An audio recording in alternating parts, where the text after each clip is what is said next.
ગોપીઓના હૃદયનો આવો શુદ્ધ ભાવ અને પરમાત્મા પ્રત્યેનું જ્યાં સમર્પણ જોયું ત્યારે પરબ્રહ્મ પરમાત્મા ભગવાન શ્રી હરિનારાયણ ભગવાન શ્રી કૃષ્ણએ જેટલી ગોપીઓ છે એટલા સ્વરૂપ ભગવાને ધારણ કર્યા,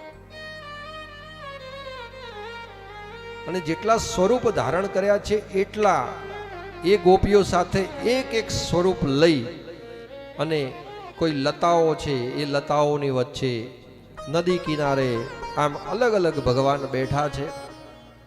ગોપીઓ સાથે કોઈ ગોપીના માથામાં હાથ ફેરવી રહ્યા છે, કોઈની ગાલ પકડીને આલિંગન કરી રહ્યા છે, તો કોઈના હાથમાં હાથ મૂકી એને વાલથી પોતાનો હાથ ફેરવી રહ્યા છે. આમ એટલા સ્વરૂપો ભગવાને વ્યાપ્ત કર્યા છે. અને આ ગોપીઓએ જોયું કે હા, પરબ્રહ્મ પરમાત્મા જગતનો નાથ એ આજે આપણી સાથે, મારી સાથે, આહા, મારે જેટલી ભાગ્યશાળી આ જગતની કોઈ નારી નથી. ખરેખર હું ધન્યતા અનુભવું છું. અને જ્યાં એમ કરી અને જે ગોપીઓને એક એક ગોપીને જ્યાં જ્યાં હું પણ આવતું જાય છે ત્યાં હું પણ આવતા જ હરિ વેગળો થઈ જાય છે. બધી ગોપીઓનામાં હું પણ આવે છે એટલે તરત જ ભગવાન અંતર ધ્યાન થઈ જાય છે, ત્યાંથી અદ્રશ્ય થઈ જાય છે. અને ભગવાન જ્યાં અદ્રશ્ય થાય છે ત્યારે ભગવાનના વિરહની વેદના કોઈ ગોપી જીરવી શકતી નથી. ક્યાં ગયા ભગવાન? લતાઓમાં શોધે છે, યમુનાજીના કિનારામાં શોધે છે. ઘોર જંગલ હોય છે તો ઘોર જંગલની અંદર પશુઓની, હિંસક પશુઓની ચિંતા કર્યા વગર કાન્હા કાન્હા કાન્હા કરતા કરતા સમગ્ર વ્રજ જે છે એ વ્રજને જોવે છે, પણ ક્યાંય પરબ્રહ્મ પરમાત્મા મળતા નથી.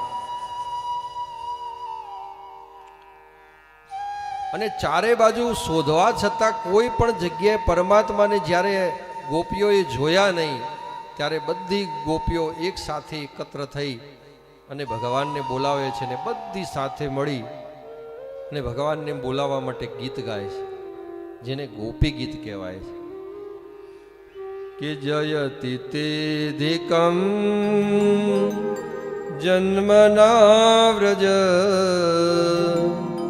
શ્રયત ઇન્દિરા સત્વદત્રહી દૈત દ્રશ્યતા દેક્ષોતાવકા સ્વયતે મૃદમદા કાનવેન્વતે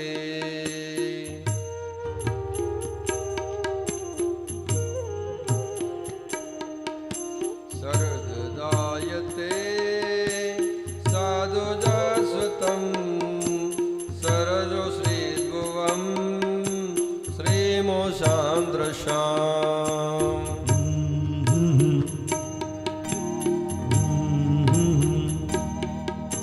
સુરતનાથ તે શબ્દમલ્લિકા વરિદનિક્તતો નેહ કેવદા.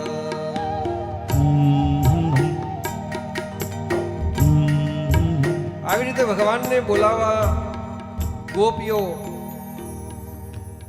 ખૂબ સુંદર મજાનું ભાવગીત રજૂ કરે છે, ને ભાવગીતની અંદર કહે છે કે હે ભગવાન, હે નારાયણ, તમારી જે લીલાઓ છે એ લીલાઓને અમે સ્મરણ કરીએ છીએ, સાંભળીએ છીએ, અને તમારા જે ચરિત્રો છે એ ચરિત્રોથી અમે અતિ પવિત્ર થઈ છીએ, અને એના કારણે જ અમે તમારા સ્નેહમાં બંધાઈ છે. અમને તમારા પ્રત્યેનો એટલો સ્નેહ છે કે તમારી આ વિરહની વેદના અમે વેઠી શકતી નથી, અને કદાચ તમે ન મળો ને તો હાલ અમે બધી જ ગોપીઓ એક સાથે અમારો પ્રાણ તમને ન્યોછાવર કરી દઈએ. પણ અમને જીવવાની ઈચ્છા એટલા માટે થાય છે કે તવ કથામૃતમ તપ્ત જીવનમ કિવિર ભેડિતમ કલ્પશાભહમ. તમારી જ્યારે કથાનું અમૃત અમે સાંભળીએ છીએ ત્યારે અમને જીવન જીવવાની એક પ્રેરણા પ્રાપ્ત થાય છે. માટે હે ભગવાન, હે નારાયણ, અમારા ઉપર કૃપા કરો અને અમને દર્શન આપો. અને એવી રીતે જ્યારે ગોપીઓ ભગવાન શ્રી કૃષ્ણ છે એ કૃષ્ણ પરમાત્માને આજીજી કરીને બોલાવે છે ત્યારે ભગવાન શ્રી હરિ નારાયણ એ તરત પ્રગટ થાય છે. બધી ગોપીઓ કહે છે કે હે ભગવાન, તમારું શ્રવણ બહુ મંગલ છે, તમારા શ્રવણથી અમારું મંગલ થાય છે અને તમારા જે ગુણો છે એ ગુણોને અમે ગાઈએ છીએ એટલે અમારું કલ્યાણ થાય છે. માટે હે ભગવાન, તમે અમને દર્શન આપો. અને જ્યારે ગોપીઓનો આવો ભાવ જોવે છે ત્યારે પરબ્રહ્મ પરમાત્મા ભગવાન શ્રી હરિનારાયણ એ તો ભાવના ભૂખ્યા છે. આટલો બધો ગોપીઓનો સ્નેહ, પ્રેમ, ભાવ જોયો એટલે તરત જ પરબ્રહ્મ પરમાત્મા ભગવાન શ્રી કૃષ્ણ ત્યાં પ્રગટ થાય છે. અને પ્રગટ થઈ અને જેટલી ગોપીઓ છે એટલા જ ભગવાને અવતાર ધારણ કર્યા છે. અને અવતાર ધારણ કરી અને કામદેવને લલકારે છે કે હે કામદેવ, હવે હું મહારાસ રચાવું છું